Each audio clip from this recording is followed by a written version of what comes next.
pag naglagay kayo ng sunblock, after maligo, para mas absorb siya kasi open pores kayo, magka-absorb talaga yan sa skin.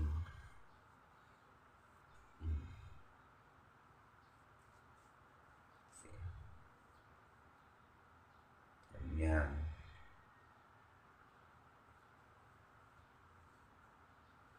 Yan. So, before kayo lumabas, yun nga, di ba, napakaklarado.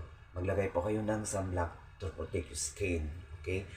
To protect the sun para hindi po ma-damage ang inyong skin. Kahit pa paano, kailangan natin ng SPF 50 kung wala pong SPF 50, SPF 90, kung wala pong SPF 90, SPF 25, or yung SPF 10. Pero, every 20 minutes or 30 minutes, maglalagay po kayo sa SPF 10. Pero ito kasi, this is SPF 90. Hindi nyo na kailangan maglagay